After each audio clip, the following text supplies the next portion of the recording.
This is Democracy Now!, democracynow.org, The War and Peace Report. I'm Amy Goodman. President Trump and New York Mayor-elect, the Democratic Socialist Zohran Mamdani, met Friday at the White House in the Oval Office for the first time. Over the past several months, both Trump and Mamdani have harshly criticized each other. Trump's called Mamdani a communist lunatic and a, quote, Jew hater. Trump had also threatened to send the National Guard to New York and cut off billions of dollars in federal funding to New York City if Mamdani was elected. Meanwhile, Mamdani has described Trump as a fascist and a despot. Many of Trump's supporters had criticized Trump for inviting Mamdani, who will soon become New York's first Muslim and South Asian mayor. The far-right conspiracy theorist Laura Loomer said it was, quote, wild to allow a jihadist communist to stand behind the president's desk in the Oval Office, unquote. But President Trump struck a very different tone as he openly embraced Mamdani's effort to make New York City more affordable. These are excerpts from their press conference in the Oval Office. We've just had a great meeting, a really good, very productive meeting. We have one thing in common. We want this city of ours that we love to do very well. And I wanted to congratulate the mayor. He really ran an incredible race against, a lot of smart people, starting with the early primaries against some very tough people, very smart people. And he beat them easily. And I congratulated him.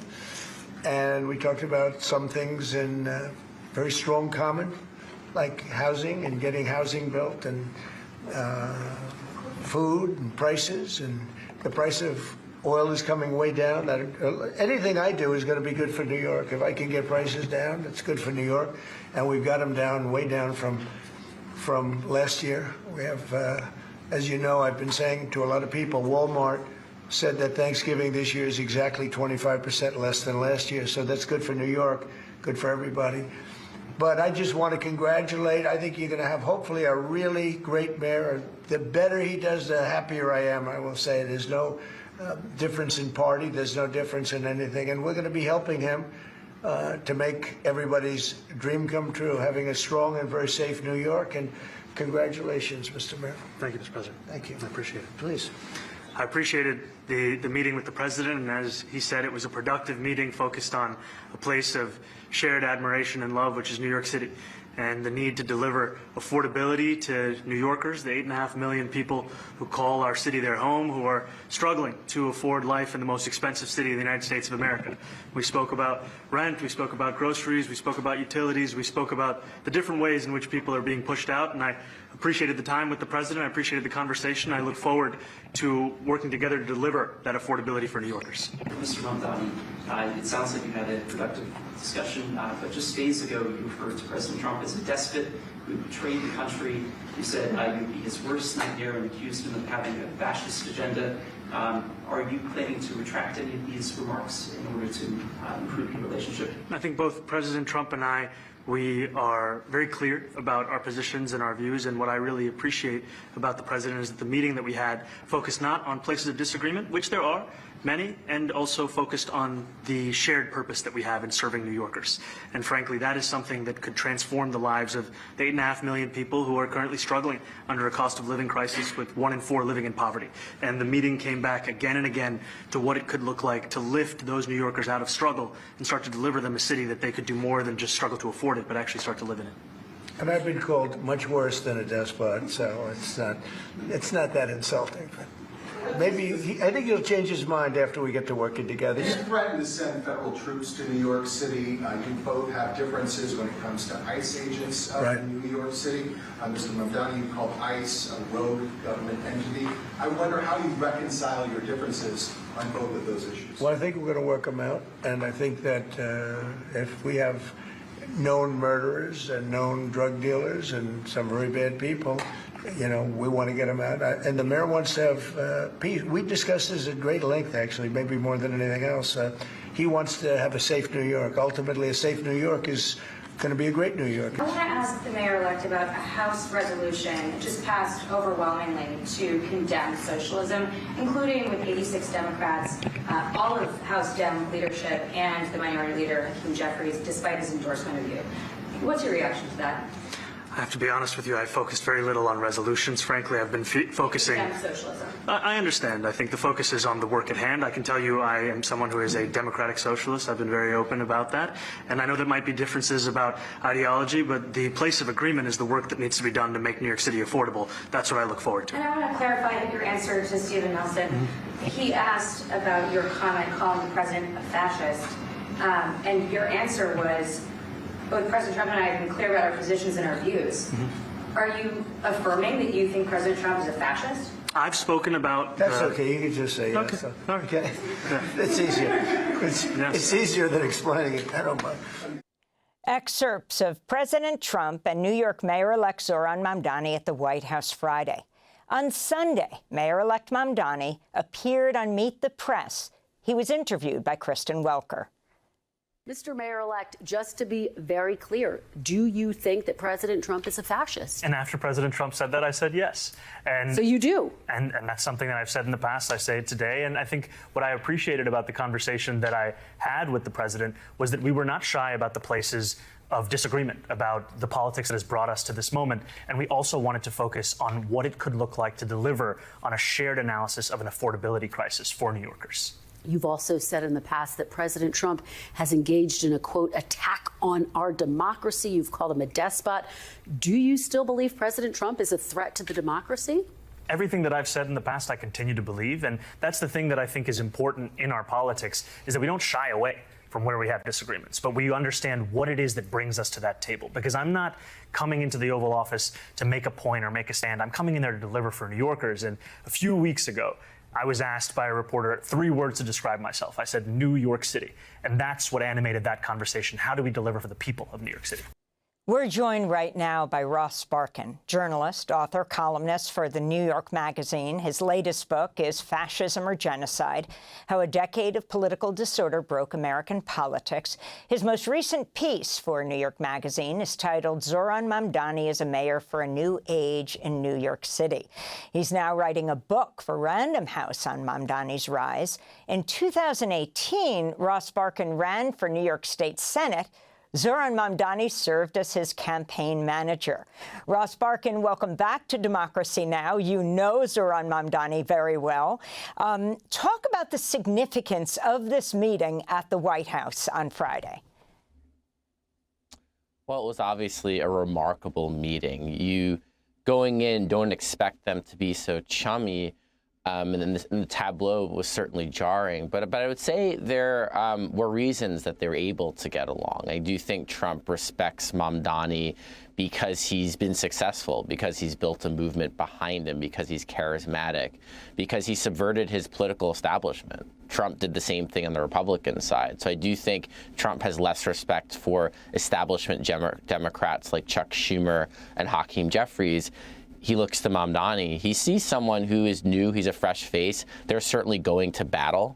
There's no doubt they cannot be friends forever.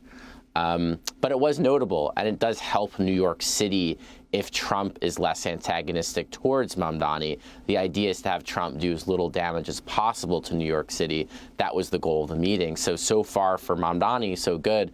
We'll see what happens next. I mean, it's very interesting. I want to go back to President Trump's meeting with Mamdani.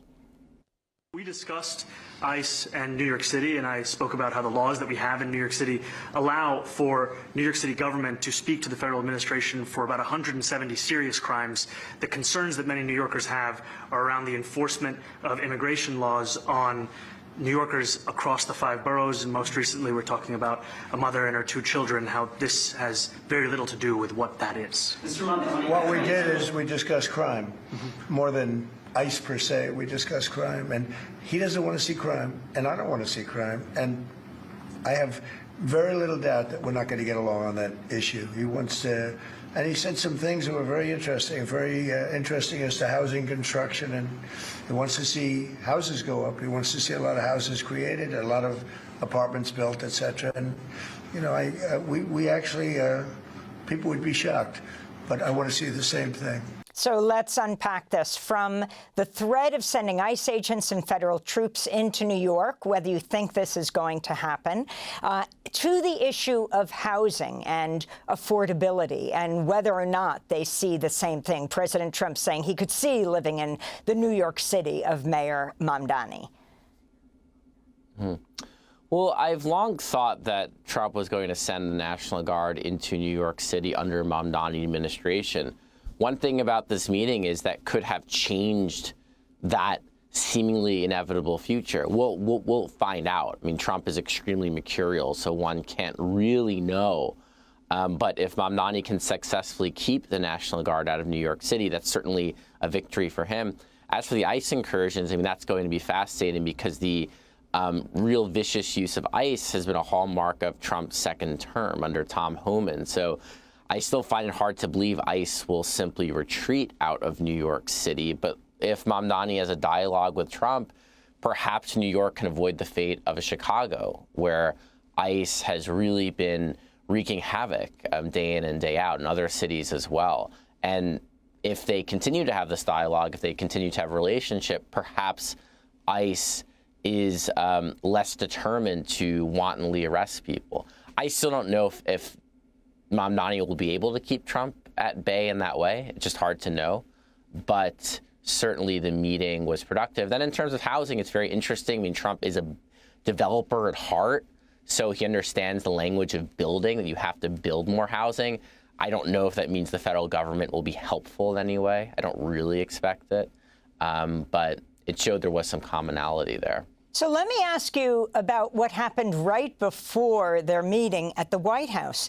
You had Congress voting on a bipartisan resolution with scores of Democrats joining, condemning the, quote, horrors of socialism. It had been introduced, this resolution, about a month ago, but the Republicans decided to bring it on the floor Friday morning. The response that Zohran Mamdani had to this is that he's a democratic socialist. Talk about the meaning of this and the scores of Democrats, including the House Minority Leader, Hakeem Jeffries, who represents Brooklyn, who just recently endorsed Zohran Mamdani, joining in the condemnation. Well, Mamdani has been incredibly accommodating to Hakeem Jeffries, who might end up the House Speaker in 2027, even though Jeffries offered only a tepid endorsement and has not been terribly helpful to him, to be frank. But I think Mamdani wants to build a broad coalition. He wants the help of the governor to implement his agenda.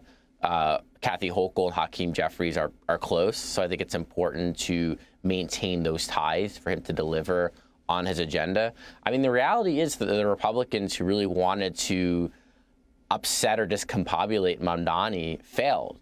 They also failed to move Trump fully into their column. You know, Trump flattered Mamdani and had praise for him, and in a way created complications for their 2026 midterm strategy, which is to tie all Democrats to Mamdani. So on one hand, you have a lot of centrist Democrats who are never going to understand Mamdani's appeal or don't want to, and they're going to run away from the term socialism. As we saw with Mamdani, at least in New York City, one can run towards the term and win. So he's an accommodating person. He's not going to attack. He's going to try to build coalitions. That's what he's doing right now. But we shall see what the future holds. Ross Barkan, what do you make of NYC DSA, that's the Democratic Socialists of America, just voting not to endorse City Council member Chiose's challenge against New York Congressmember Hakeem Jeffries, with more than half, 52% of DSA members rejecting him? Well, the reality is, from a practical standpoint, Mamdani didn't want that primary because it was going to be quite bloody. It is probably not winnable, or it's going to be inordinately difficult because Jeffries is not like Joe Crowley. He's not like Andrew Cuomo. He doesn't have scandals. He doesn't hide from his district.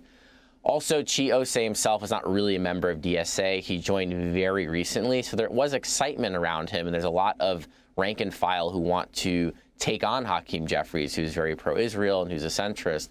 But the reality is OSE was probably not the ideal vessel for DSA. DSA really wants candidates who are loyal to the organization, who are going to work closely with the organization, like Mamdani.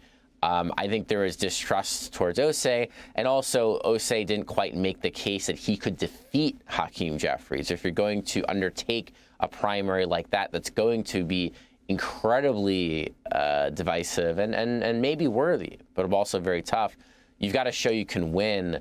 I don't think enough members of DSA nor Mamdani were won over. During the White House press conference, Zohran Mamdani was asked about Israel and Gaza. You've accused the U.S. government of committing genocide in Gaza while President Trump was working on peace. Why that?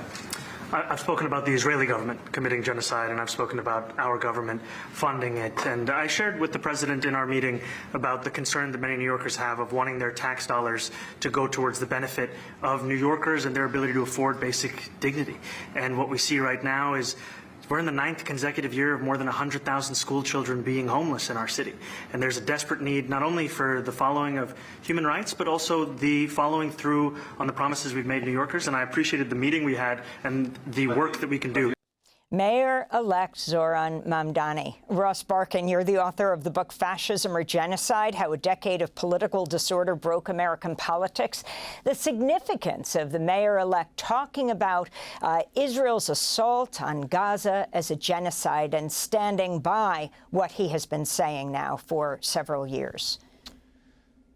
It's actually quite remarkable, and I thought it got overshadowed in that meeting. The headlines are all about how well the two men got along and how much Trump liked Mamdani. But the fact that Zohran Mamdani went and stood inside the White House and called what Israel did to Gaza a genocide it would have been unthinkable even a year ago.